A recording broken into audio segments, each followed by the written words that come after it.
I think that almost everything I have tried to create, it's been so much harder to create traction than I imagined. I think that there's always going to be those businesses where it just seems like that they popped off overnight and that they really took off. And I think that a lot of us kind of like base our businesses off of seeing those success stories on social media. And we're like, oh, well, like, why not me? But then when you actually sit down to like do the dirty work, you realize that it's very, very difficult to kind of like create that for yourself.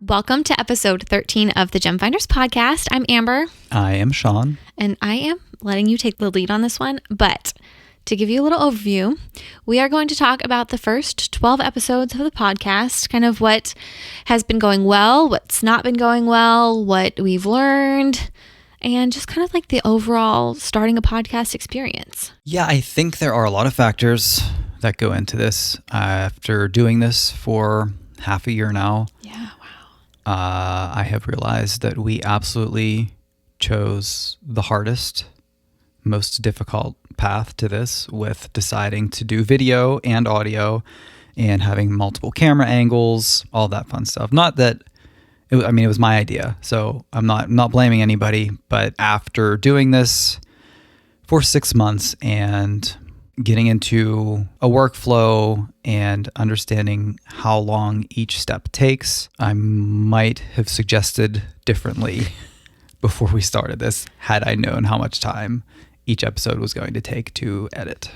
So if you had to do it again, would you say that we should have just started with audio? I don't think I would say that, because I think that video is so important now. I don't think, not that we've gotten much traction either way, but I don't think we would have gotten any traction if it was just audio. That's true. I think that people are looking to consume video, and video podcasts are so popular now.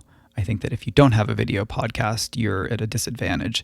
So I don't know that I would say that I would have suggested not to do video, but maybe just go a simpler route and just start with one camera, not have to worry about all the cuts, because that's a large portion of the editing process, is all the camera cuts that I do. And to be totally honest, like, I don't even do nearly as many as I would like to do. Same thing goes with audio. There are so many other things that I would like to do with audio editing. There are so many different things that I would like to do with the video editing, but I just don't have time. So I have to cut down so much of what I would like to do and just basically do the bare bones, what I feel like is necessary, like cutting the camera when like one of us is picking our nose or something like that. But I had so many ideas going into this that I thought I would be able to accomplish, and I really haven't been able to even test any of those out just because of how long the basics take. That's always a hard spot to be in when you have so many ideas and you really want to dump a lot of your creativity into a project, but you can't because just the basics take so long. That's a hard spot to be in. Yeah. And I mean, it would be different if this was the only thing we did. It was just, we just had to focus on the podcast, and I had all the time in the world to focus on that, but obviously that's not the case. So it's one each week that I have to edit one of these episodes. It's deciding how much time I need to allot to just editing the podcast itself. And then it's within that construct deciding how much time I can allot for each step of editing along the way. So each step just gets cut down more and more and more, to the point where it's like, I don't have time to do anything other than simple editing. And that's about it. Which makes it not so fun when you don't get to do like the creative parts and like try new things and experiment. And it really came as a shock to me how long this takes after seeing how many hours you spend editing. And then that's not even all of the tasks we have to do for it. There's a whole like workflow around it, but just how many hours the editing process takes is way longer than I was expecting. And I have been in branding and marketing for like at least 10 years, probably closer to 12. And so I've kind of seen, I don't listen to a ton of podcasts, but I have paid attention to the kind of like development of podcasts and seeing them become more integrated as a part of many like marketing strategies. And I think that that's something that's like thrown around all the time by like marketing professionals is like, oh, like you want to enrich your business, like start a podcast. It will be great for growth, like engage with your community. And like they make it seem like, oh, it's just like this like simple thing to just add as a like an add-on to your business. And so going into it, I was like, okay, like this will be fun. Like it'll probably just be like Instagram or TikTok, just kind of like another outlet for us to create content and connect with people. And I am learning that it is a completely different ball game and really does take so much time and energy. But there's different levels of how you can produce a podcast. Like I said, I think we took a difficult route. I do still think that there are quite a few people that, especially when they're starting out, do audio only. That takes a significant portion of the editing process away. And I'm very picky about the sounds that I want to keep in and that I don't want to keep in. So I'm like, when I'm editing, I'm going into like the smallest details and cutting those out a lot of time, when, to be totally honest, like most people probably would not even notice or care. But because I do have like that background in audio and like music producing, I'm like very nitpicky about the littlest things within the audio tracks. So you probably saved me a lot of hate by telling me about my lip smacking. If I didn't cut out your lip smacking, there would probably have been multiple comments about it by now. But I mean, I do it occasionally too, but yours are very frequent. Which she didn't tell me about until today. I had no idea. It's not something that I catch when I'm editing myself. Well, here's the thing. There are so many things that while I'm editing the podcast, I'm like, I need to tell her this. But because I take so long editing it, by the time I'm done and they're cut out, I forget about it. And then I forget to tell you until we're filming it and I hear it again. I'm like, oh, I need to tell her about this. So there's more on the list of feedback. Oh, I'm sure there's more. The way that you run on sentences for 5 minutes, but it's fine as long as I'm allowed to give you feedback too. We'll see. Anyways, but how do you think that your background in music has helped in this process? Mostly just the setup process for the most part. I mean, a little bit with the editing, but just having the basic knowledge of how to set up the microphones and get levels and, the basic things like that I think, if people don't have any kind of background in audio, that's another step along the way that they kind of have to learn and figure out. And I mean, we've had issues with that too, especially when we filmed in the office. There was a lot of static and feedback that came through the microphones because of something in that room. I still don't know exactly what caused it, but that created another step in the editing process with me trying to remove the static. And, I think that's probably another part where the audio background came into play, is knowing how to, use an EQ on the tracks and, a noise gate and, filters and things like that. Just having I'm not super knowledgeable about that stuff. I just know like basics about how they work and, how to use them. But just having that basic knowledge at least was able to get us to a point where I feel like I was comfortable releasing the audio and felt like it was professional sounding enough that, I wasn't embarrassed by it. I don't know what any of those things meant, but I'm glad you do. One thing I realized that was kind of surprising to me along the way is I feel like so often in branding and marketing, you're looking for a spot where you're filling a gap, where there's not really anything like whatever you're trying to do that exists yet. And so going into this, there really are not a lot of podcasts about antiques and vintage items. And I mean, I know that there are some out there and there are certainly some on reselling, but there really isn't anybody else that I have come across yet that is talking about vintage items, antique items, reselling, business in kind of the formula and the way that we are. And I thought that was really going to give us a leg up. And I think on one hand, maybe it's a little bit too soon to tell, but I think that what I also realize is that we're also trying to attract a very small market. We have a very narrow audience of people who could want to listen to this when you think about everybody who is listening to podcasts. And I don't think we're targeting a group that naturally listens to podcasts. I think it's a new thing for a lot of people. I think, YouTube is new for a lot of people. I think that, they don't necessarily head to Spotify when they're driving in their car and like need something to listen to. And I'm not saying that that's like everybody. I know that there are certainly people in our target audience that do that already. I guess I didn't realize kind of how small that niche was.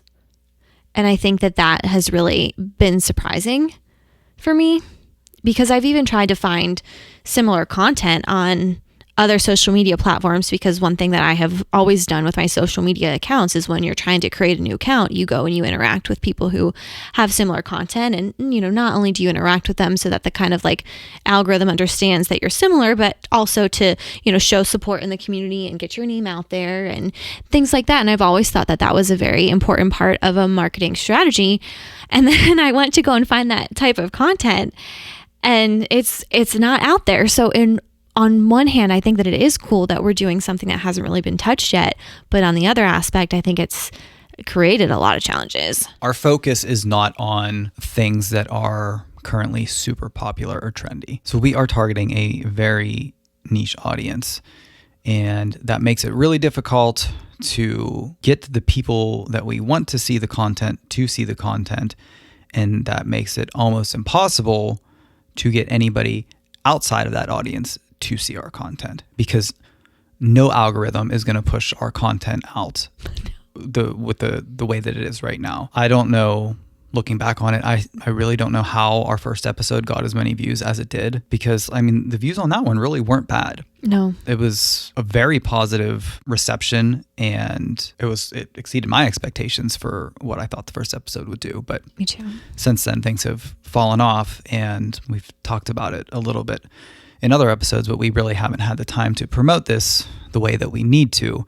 And I think that every podcast needs to promote a lot, but I feel like we need to promote even more because of how small our target audience is, and just trying to get the algorithm to catch on to the type of content that we are producing and the type of people that we want to see it. Yeah, especially because I think that the community and the audience that we had built already going into this, it was a community of shoppers and customers. It was not necessarily a community of shops and other resellers, even though those people have always kind of followed us and interacted. And, many of our great customers have started their own shops, which I think is really cool. And that was actually one of the inspirations for starting this, is that we had seen so many people fall in love with vintage and antiquing and then start coming to us for advice on starting a shop. So even though those connections were there, the people that were following us were people who were more interested in, buying items. And I think it's been more challenging to come up with topics to appeal to that part of the audience. And when we started this, we kind of went into it knowing that we wanted to talk about reselling, but we also wanted to talk about just kind of antiquing and thrifting and finding vintage items anyway. And we kind of got some episodes out about that, but it's been very hard for me to come up with like new ideas on how to continue to create something that a shopper would want to listen to rather than somebody who is a vintage shop. Which is why we need to try to focus on topics that are a little more broad, because our list, we've already checked off everything that we had on our list. Yeah. And like you said, it is hard to come up with new ideas, and not only just new ideas, but ideas that we think people will be interested in and that are somewhat entertaining at least. So I don't know that I would say if we started this over that I would suggest a different approach altogether, but I think that I would have tried to be a little more focused on how these can be more entertaining. That trying to entertain people on the internet is my least favorite thing to do. I like to be educational, inspirational. I like to give instructions. Whereas all of the podcasts that I watch are comedy podcasts that are very entertaining, and not that I want our podcast to follow those formats, but I do think that there has to be some element of entertainment within them. I think that there are many ways to blend the entertainment with the inspirational and the educational. And I think that, if we started this over, that would be something that I would try to work in more, is making those all work together. Well, I don't think it's too late, but I do think that you need to take the lead on that, because I'm not entertaining. I'm not funny. You always say that, but then I don't know. You're always making people laugh during the lives. I think they're laughing at me. Sometimes, but I don't know. I definitely think that you underestimate yourself and don't give yourself quite enough credit in that category. I don't know. I'm lame. I'm boring. I have other redeeming qualities. Entertainment and comedy are not realms that I feel comfortable in nor care to explore. I'm open to suggestions as long as I don't have to make a fool of myself. No, that's not the approach that I would take. But I just think that people easily get bored, and attention spans are so short now because there is so much content to consume. If something's not keeping your attention, there are 5 million other things that will. And this isn't necessarily like directed at the primary niche target audience that we are after. This is more so that we can expand and try to bring more people to us, because that's ultimately the goal. You know, we want to get more people to notice us and get more eyeballs on what we're doing. And I believe we've talked about it in past episodes, but reselling isn't what we want to do forever. You know, that's not the end game here. No, I always want to do it a little bit because I love antiquing and finding things, and I always want that to be part of what we do, but I don't think that it's reasonable or realistic for it to be everything that we do. I think something that is so important to consider when you're creating content in this day and age is that people want an escape. When they're on their phones, they want to be watching something that's going to, help distract them from their problems a little bit, something that's going to feel, lighthearted, and something that's going to feel less heavy than a lot of the other things that we're bombarded with all the time. And so I think that there's a certain level of, in order to compete on digital platforms right now, I think you kind of have to be able to take people out of that. And I think that that's hard for me, especially because so much of what feels authentic to me on social media is showing up and discussing like the good and the bad and being transparent and trying to be realistic and relatable. And so it is hard to kind of like flip that switch. I mean, I get that. And, we both struggle with mental health in our own ways. And, that makes that's another element of, putting on this, sometimes it feels like a facade. It feels like we have to act the complete opposite of how we're feeling when we're on camera. And, I know that a lot of people do that. And I know that that's not some super rare thing. I know that there are tons of people that do that. It adds another layer of difficulty to, trying to feel like you can be entertaining and keep people's attention. I agree. And I think it's so easy to kind of put on that face in shorter videos, like when I'm filming a haul and they're only, 2 minutes tops. It's easy for me to kind of like muster up the energy to be happy and bubbly for those 2 minutes, but it is much more challenging on these longer episodes. And we have a lot of heavy personal things going on behind the scenes that we've, touched on a little bit, but, we have a lot going on, and it is hard filming a podcast and, showing up and being happy and being, trying to be something that people want to watch and something that provides, some goodness to their lives. And it's a lot of pressure, and it is hard to do some days, especially because this kind of goes into another topic, but the setup is very frustrating. So I think that that's one of my least favorite things about filming this is like once we actually start filming, it's okay. But setting everything up, it frustrates me and like pushes me to my limits every time. Like trying to get the camera angles to be sufficient and the lighting, and kind of having to sacrifice the way that I wish the lighting would look, and not having like a super aesthetic or ideal spot to be filming this in. And there's a lot of kind of like pressure that happens even before we hop on to start talking about whatever topic we're doing that day. Yeah, I think that another thing that I kind of underestimated going into this was how difficult it would be to be present for the duration of filming an episode, because most of my experience with doing something that involves a camera or performing in any kind of way was with music. And like with that was like an entirely different escape for me. Like if I was on stage at shows, I kind of like morphed into this different personality, and I was able to just really escape life and just be really present in that moment and feel free in a lot of ways. And this is very different in that, a lot of the time we're talking about the problems that I was able to escape with music. And, sometimes while we're filming these, I catch myself just like drifting off and like getting in my head about thoughts of things that we're talking about. And, I catch myself like getting depressed sometimes, and I have to kind of snap myself out of it. So I think that I underestimated that. And that also like goes back to like most of my podcast experiences with watching comedy podcasts, and those, again, like that's totally different. It's very silly and fun. And again, it helps me escape, and it makes me laugh. And, we don't really have a lot of that element in our podcasts that can kind of lift my spirits and, elevate me in that way.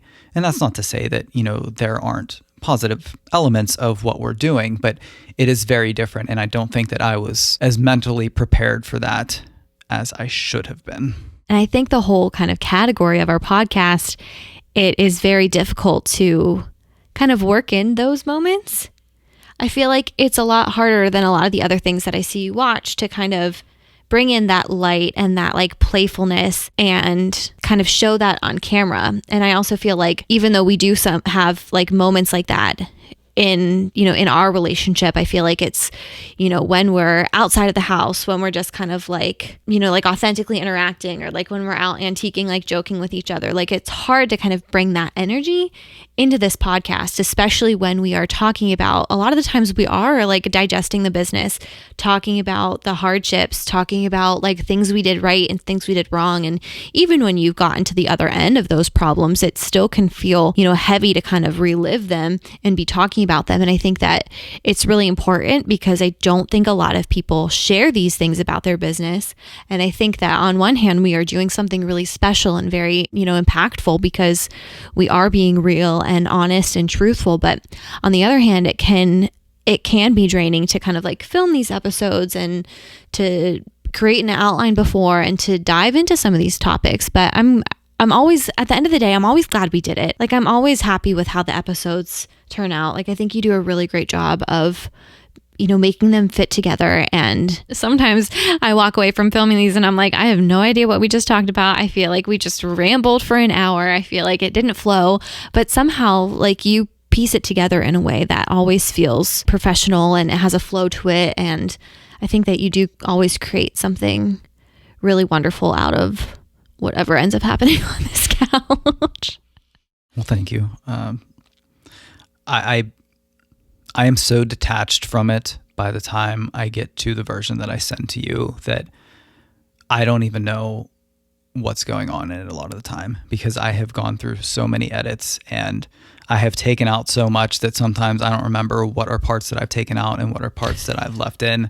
So it's so hard for me to give an honest opinion about how I think the final version is by the time it gets to you. So you're ultimately the one who is going to have a better idea of what that final version is. I have listened to it so many times by that point that I need somebody else's ears and I need somebody else's opinion, because mine is completely invalid by that point. But normally I have a lot of opinions on everything, but I always have very few edits for you when everything is said and done. So I think that really shows like how well these come out and how your hard work really does pay off when you are piecing it all together, because I am always happy with the final product. Normally, if I ever ask you to take anything out, it's usually because either I didn't like how what I said landed, it didn't feel like the way that I was trying to present it, or because one of us said something that I realized wasn't true.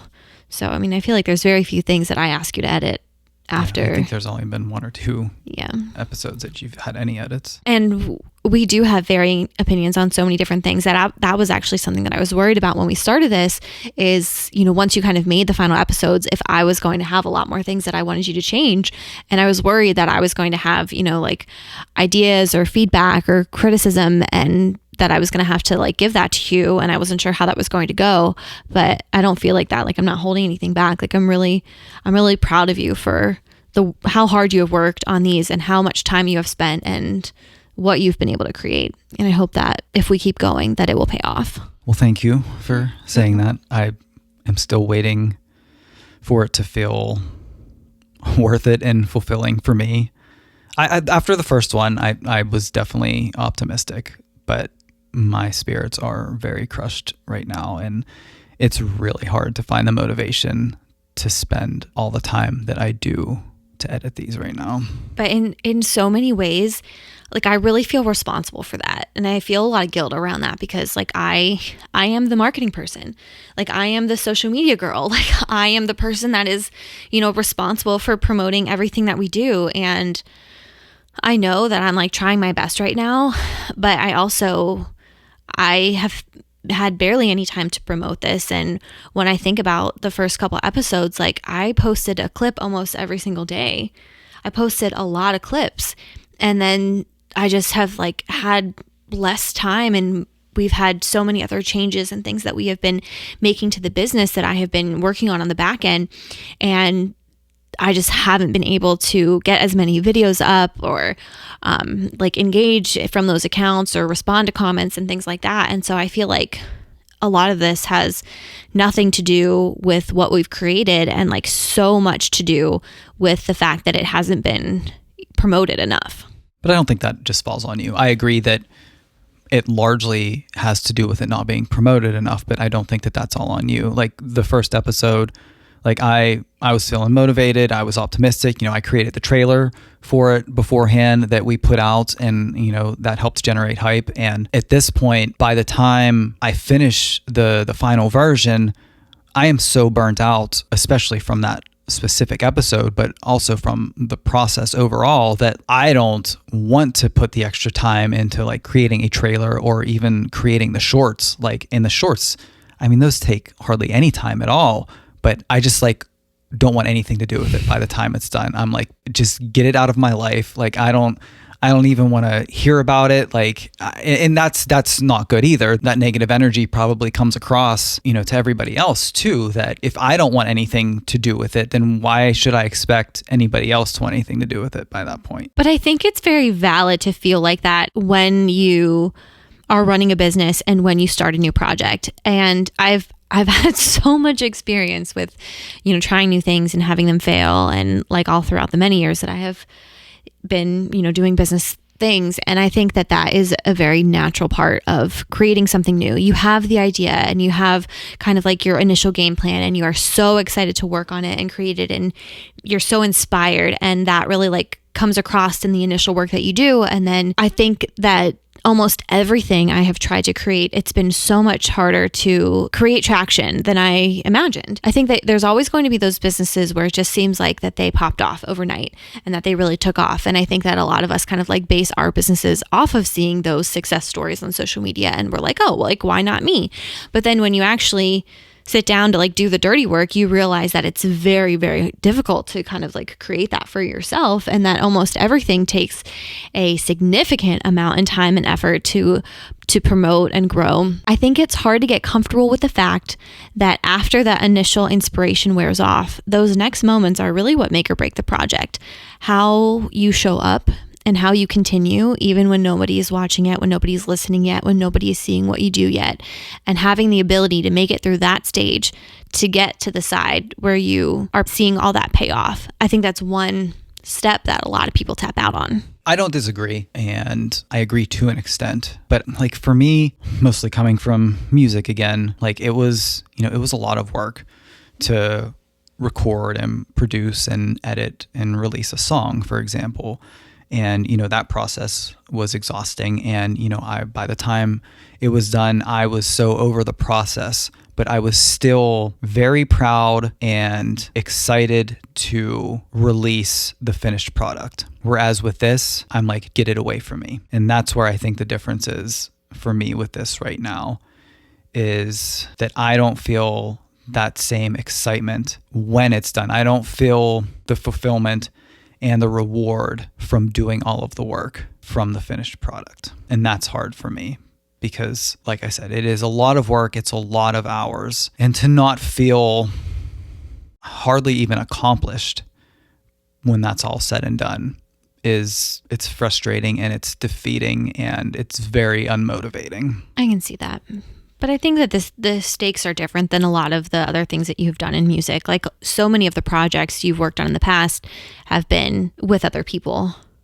And I know that I'm another person, but I think that because we do so much together and because we're constantly kind of like solving our problems together all the time, I think that the way that we connect creatively is very different than when you've been working with like bandmates or friends or things like that.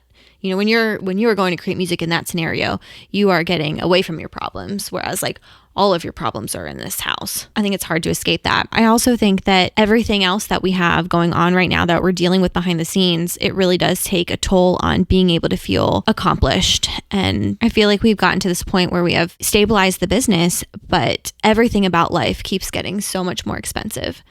And not only everything about life, but also, you know, our goals, like moving eventually, starting a family, like all of the kind of challenges and the way that those just continuously get set back. And that is largely because of finances. I think that because it feels like we can never make enough money, I think that that makes it really hard to feel fulfilled when a project is released. And I'm not talking, like, I don't want like a significant amount of money. I just want us to have enough to be able to comfortably pay our bills, but to also be able to work towards, you know, those kind of like larger goals in our life. And it's very hard in today's economy to feel like you can do more than just get by. And I know I've said this before, I'm so grateful that this business has stabilized us in a way that we can pay our bills and that we can do this together and that we have a job working from home and doing something that we love, and that does not go unnoticed or unappreciated in my mind. But it is hard to feel like anything that we do is enough when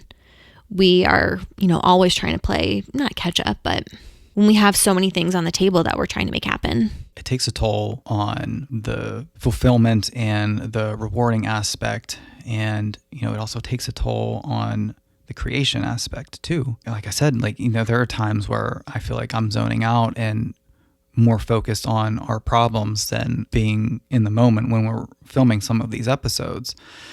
It's really hard to allow ourselves even just this little bit of time to free our minds of everything else that we have going on in life. And I think that probably also plays a role in how frustrating the editing process can be, because again, it doesn't feel very entertaining, and it just keeps bringing up problems that we have over and over again. So it's like, you know, reliving them during filming and then, you know, hearing them multiple times during the editing process. And you can tell me to cut this out if you want, but we had a comment on a video a couple weeks ago that said that it doesn't even seem like we like each other.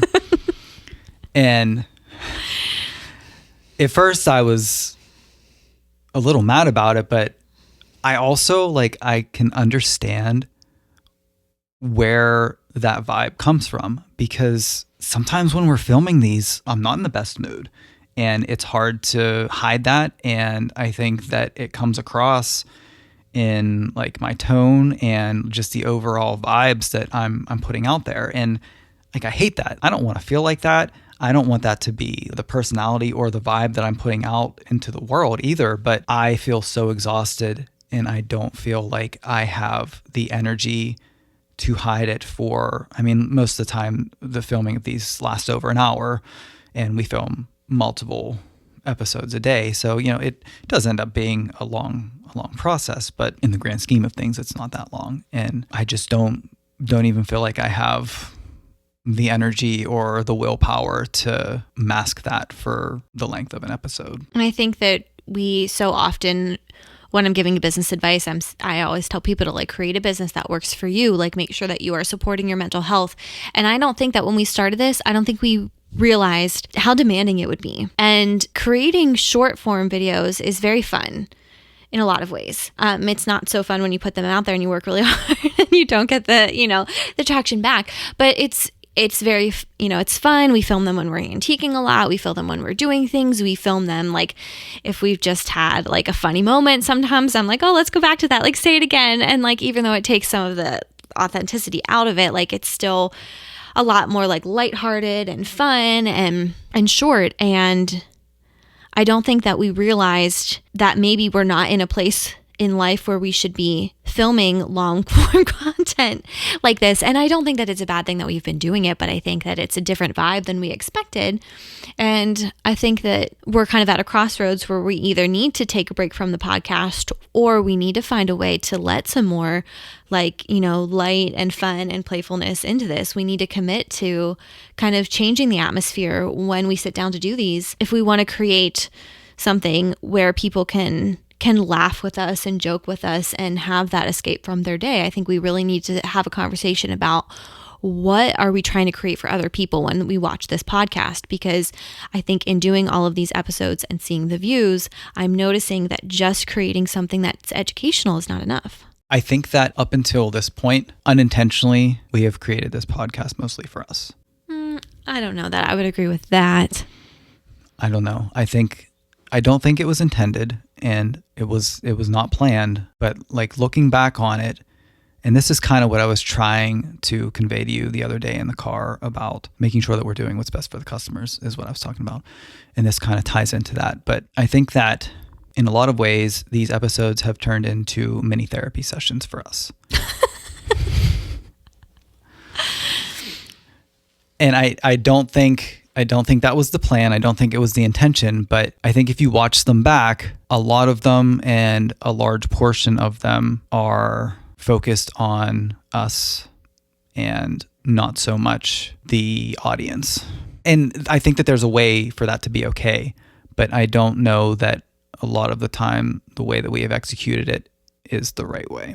I think that is where a plan and an outline really come in handy, because we work totally different, and you like to just kind of say whatever comes out and have like authentic conversations. And I really like to have a plan and an outline going into things and kind of know what I'm going to say and make sure that I'm delivering value and being intentional about that. And I saw where you were coming from by not having that. And so I kind of really wanted to give that a chance to work. And I'm not saying that it hasn't. I am just saying that I kind of agree with you that when we are just sitting down and talking to each other, I think a lot comes out. I think really sitting down and being, I know we said it's hard to be present, but in another way, it also kind of makes us confront certain things.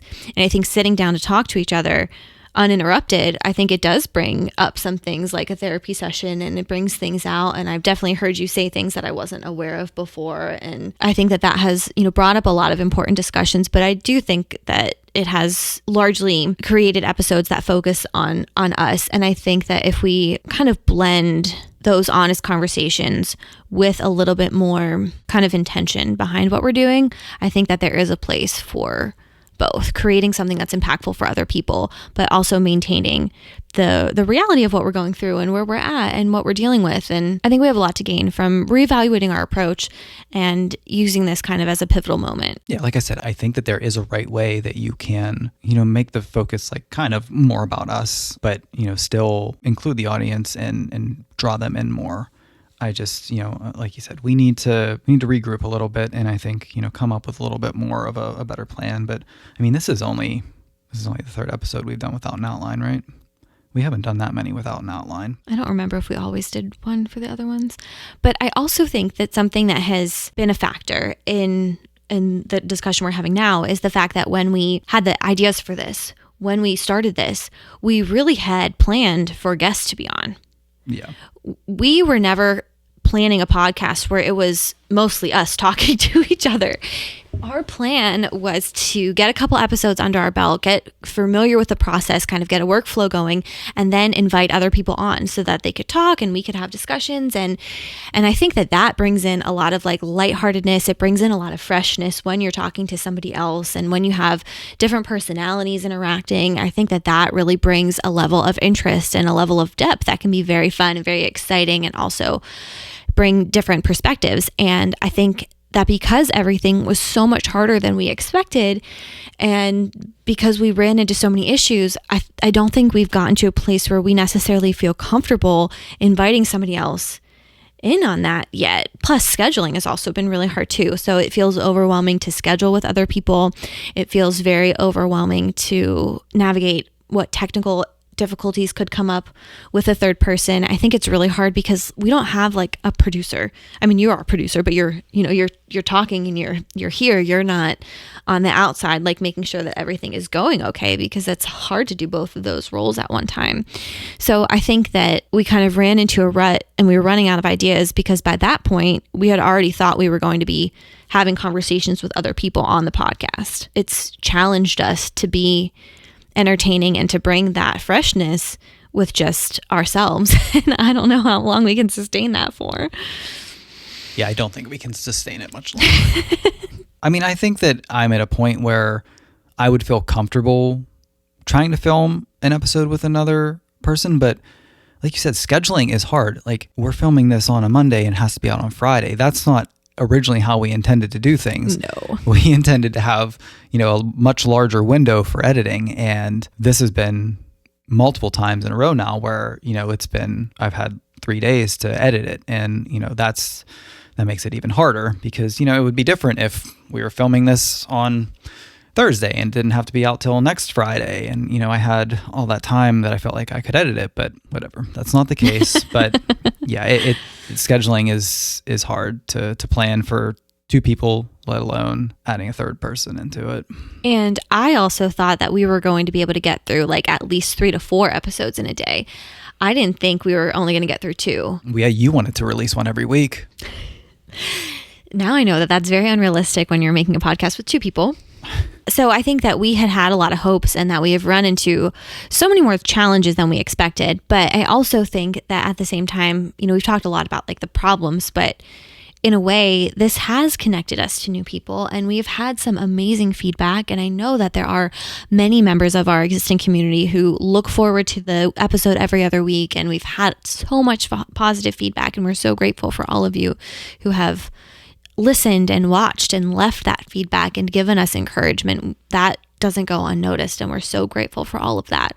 But I think that because we've ran into so many more issues and struggles than we anticipated with this, it's made it feel a lot heavier when we had intended for it to be something that was fun. Overall, it has not felt very fun since the first few episodes. And that's the reason that we added it on, was because we wanted to spice up the business. We wanted to work on a fun, creative new project, and we wanted something that was different that we hadn't done before. We wanted to bring freshness to our lives, but also to our community and our customers. And, that's kind of gotten lost along the way. It hasn't been all bad. I know that this has largely focused on the negatives and like the issues that we've encountered, but there have been positives. Like you said, we've gotten a lot of positive feedback. And even though I am burnt out and I am frustrated, I do still believe in the podcast itself. Not maybe necessarily in the format it's in right now, but I believe in us doing a podcast and that we can be successful with it. It's just, we need to rework some things, I think. Yeah. But I do still think it has potential. Video content is so important. And I know that short form is really popular right now, and it's a lot easier to digest and kind of requires a lot less thought and attention. But I do still think that there is a major place for long form video content, and that it is still very popular and very much so in demand. We just have to find the right way to put everything together and to make it entertaining and draw people in and want to engage with us. And I think a lot of that comes from taking better care of ourselves, slowing down, maybe seeing like what we can take off of our plates, and like making sure that we are in the right like mental space, that when we sit down to record these, like we are, what we're going through right now is very heavy. So it's hard to say that like we're finding a lot of joy. But I think that when you're creating long form content, because it is hard to kind of mask anything that you have going on or whatever your mood is, I think that I've really learned that like we need to fill up our cups a little bit. I mean, I don't disagree with that, but that feels hard. I know, but we have to let some more joy in. We have to let some more fun in. Well, I think planning better and scheduling better would help that too, because I think, at least the last few times that we filmed, it's felt very rushed. And I think that we've both been on edge and frustrated in different ways about the process itself. And that never helps. If I'm already stressed going into it, that's just, the bad vibes are going to show. Yeah. So I think that is something that I haven't seen anybody else talk about when it comes to creating a podcast, is how much it demands from you emotionally, and how important it is to be mindful of like the state that you're in and being able to show up the way that you want to show up to create what it is you're trying to create. So if you are thinking about starting a podcast, I would really think about that. I would really think about like how much time and effort this takes, and if you have that to give to the internet right now. I think that also largely depends on the category that your podcast is in. Oh, 100%.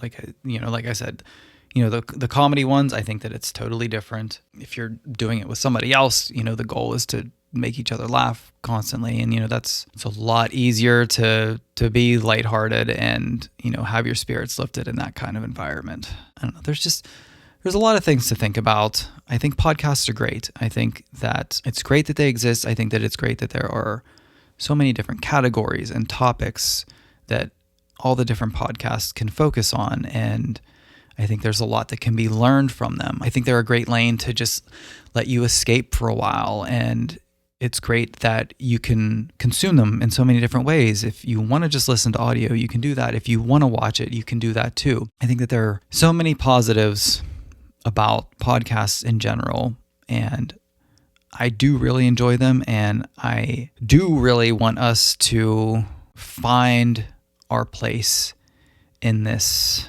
podcast world. I agree. And I think that if I could go back and give past us a suggestion, I think it would have been really helpful if we had a much larger list of topics worked out beforehand. Because so much of the frustration, I think, begins when we're like, okay, do you have any ideas on what we could talk about this week? And then we're both like, no, what do you got? I would have challenged us to really make sure that the niche that we were about to dive into, that we had enough content ideas to be able to sustain that. Because I think if we had a larger list that we were working off of, that the flow would be better. And I think that we are running out of ideas, and we do need to decide what direction we want to take this in and what feels a little bit more natural and lighthearted. So I think that would be a good exercise if you're thinking about starting a podcast. So this is where we are right now. I think that this is a good time to let you know that we may be taking a break for a few weeks. Possibly.